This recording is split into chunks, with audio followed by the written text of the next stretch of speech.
Assalamu alaikum, dear students. I am your teacher Naveed Naveed, and today I brought a beautiful poem, Once Upon a Time by Gabriel Okara for you.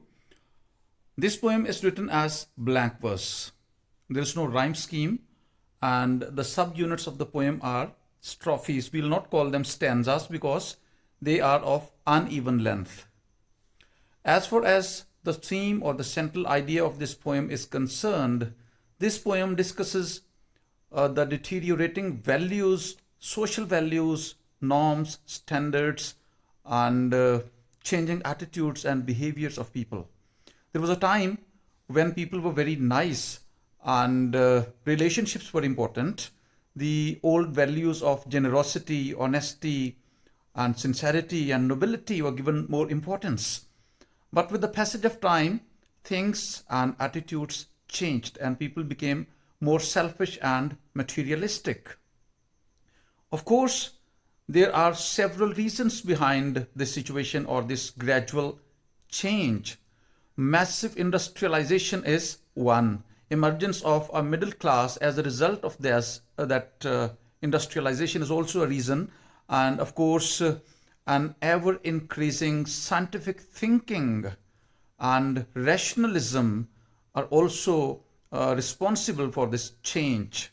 Somehow, things have changed for worse, and nowadays, being honest or having a good character or being noble are no more as important as it is to have a lot of wealth and a fat banking account.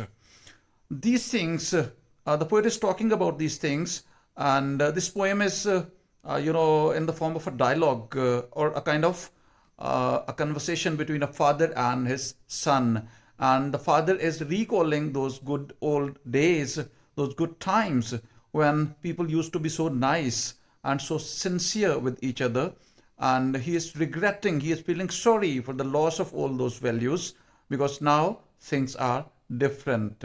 And since his son is a young child, and children by nature are innocent, they're not yet spoiled or corrupted. So he is asking his son to uh, let him know how to love sincerely and how to act the way he used to act and other people used to act in old times. That's just a desire because practically, actually, uh, time can't move backwards and these things never change.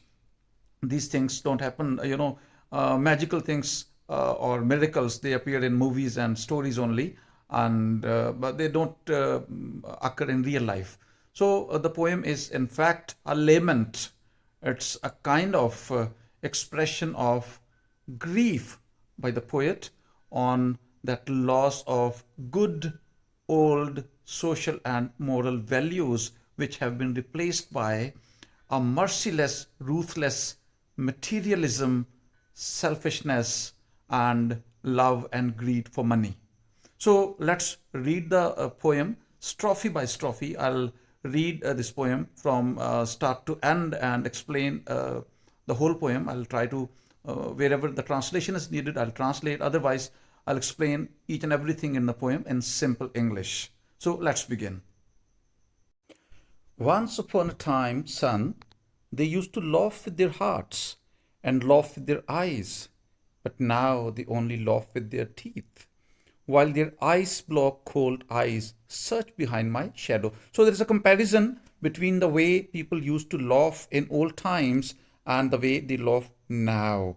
In old times, they actually felt happy. There was no hypocrisy in their laughter. Their laughter was not superficial the way it has become now. Nowadays, they don't laugh with their hearts, but simply with their teeth. They are simply showing off. Their eyes are cold, just like ice blocks, because they are devoid of any emotion or passion or feeling. Their eyes are cold means people don't have any warmth or feelings for others. They search behind my shadow means that they are always looking for the possible benefits that they can get out of me. They are not concerned with how I am feeling. They are not bothered about my feelings or my passions or emotions. All they need to know, or all they have to do when they are interacting with me is that they want to get maximum benefits out of me. That's their selfishness. They have changed. There was a time when they used to laugh with sincerity, with their hearts, and now they laugh with their teeth only, and their laughter is simply a kind of show off. There's no sincerity and reality in it. There was a time indeed they used to shake hands with their hearts, but that's gone, son. Now they shake hands without hearts, while their left hands search my empty pockets. How ironical. There was a time when people used to shake hands and they felt actually happy while meeting each other. They had sincerity and good feelings for each other, but now those times are over. Now they shake hands simply as a formality. There is no feeling, no sincerity, and no honesty behind this act of socializing. They are actually, their left hand searches my empty pockets, double negative. One thing, their left hand searches my pockets means that they are selfish and they are always trying to get something out of me. They are always trying to extort money from me. And the second negative is that my pockets are empty. I don't have anything to offer to them to satisfy their lust or their greed. So people have become negative, they have become selfish. He is repeating the same idea, strophe by strophe.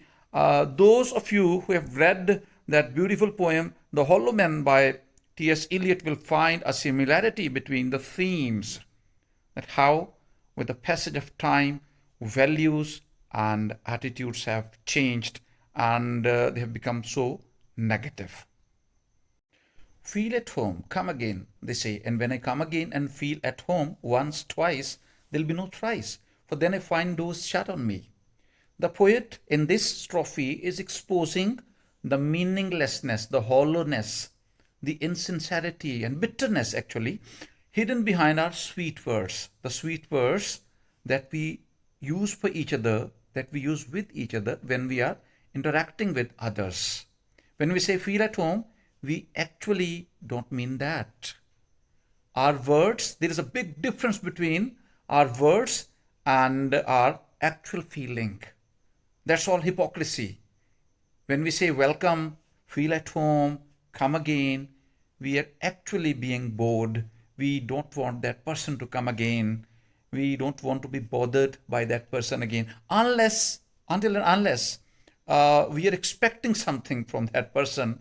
We don't like anybody to call on us to pay visits. We don't want to be bothered. We want to remain busy in our own lives. We are so selfish. So I have learned many things, son. I have learned to wear many faces like dresses, home face, office face, street face, host face, with all their confirming smiles like a fixed portrait smile.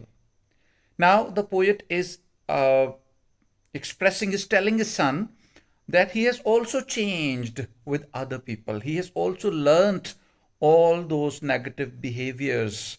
He has learnt to act according to the occasion, and even though there is no sincerity, there is no real feeling behind that acting. It's all acting. It's all kind of performance, just like his smiles are just like the smiles of a TV host.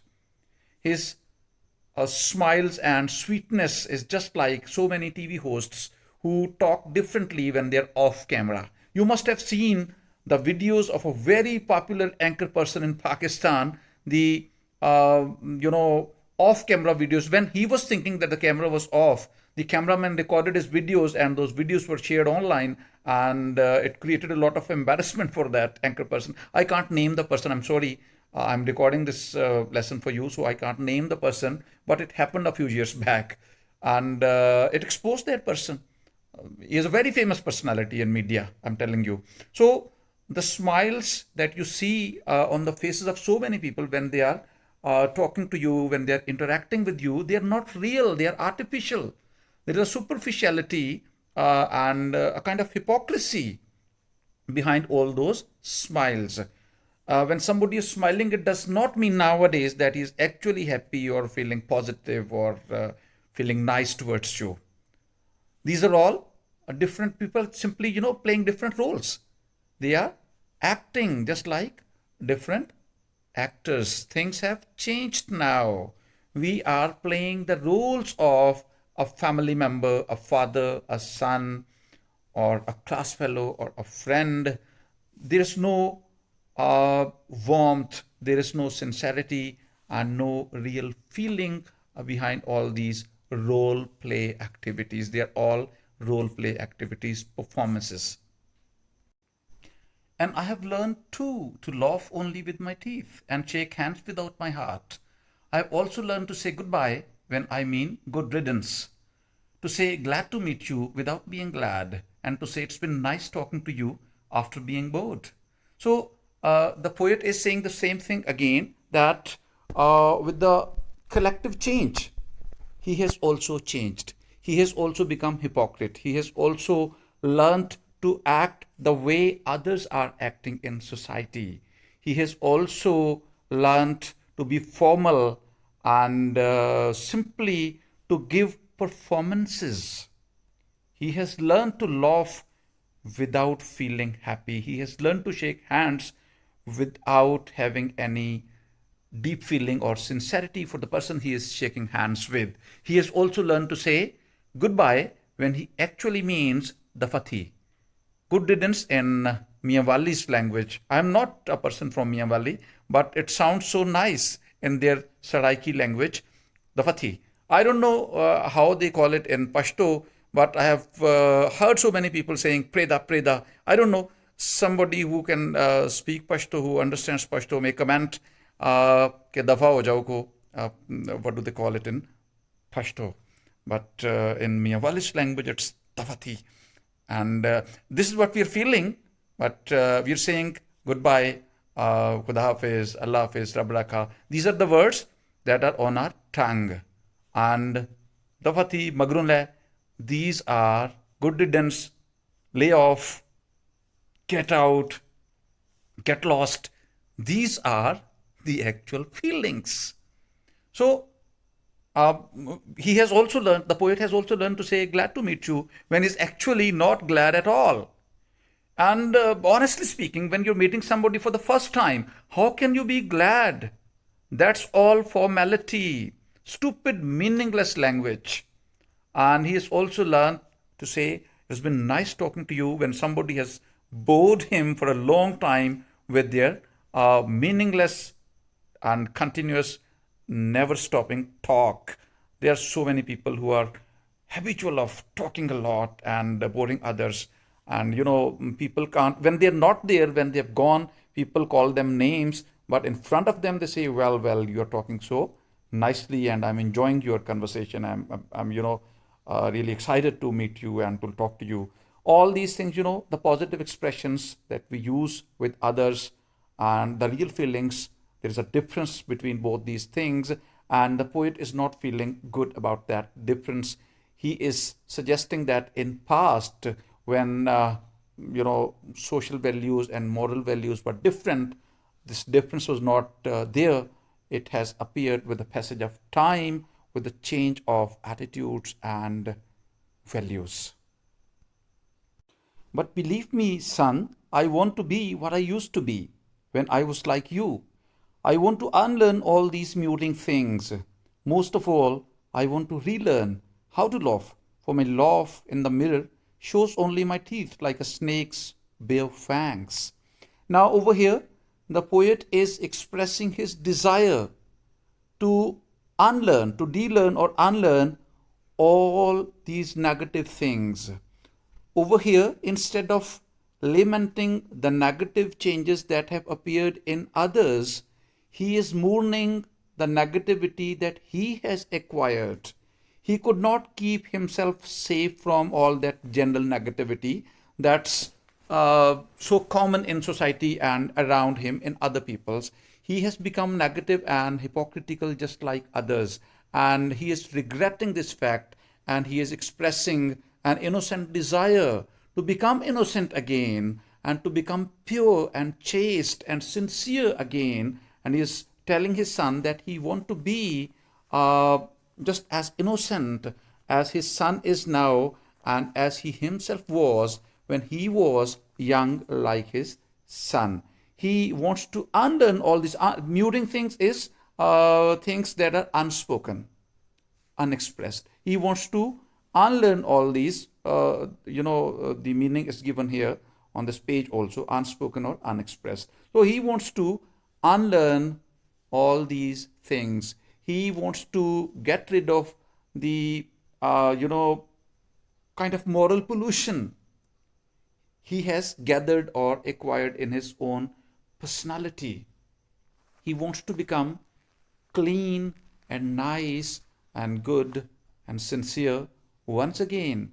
He wants to laugh sincerely once again because his laughter in the mirror shows him his bare teeth like a snake's bare fangs. That's a simile. He is comparing his teeth with the fangs of a snake. Fangs are those pointed teeth of a snake, using which the snake injects poison into its victim's or prey's body. So, when your laughter is devoid of feelings and happiness, it's just like that, poisonous and toxic. So, show me, son, how to laugh.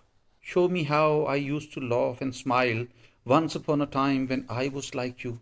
So, he is requesting his son to show him how to laugh, uh, a real laughter, how to laugh a sincere laughter. Actually, it's a wishful thinking. It's not possible. Practically, it's not possible. It's just nostalgia.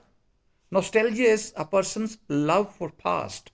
The poet loves his past because he believes that when he was young, people were good, and the values, social, moral, ethical values were also better, and things have become negative gradually with the passage of time, and he himself could not keep himself away from all that negativity, and he wishes to become innocent and good and nice again. Even though it's not practically possible, it's his wish, it's his desire.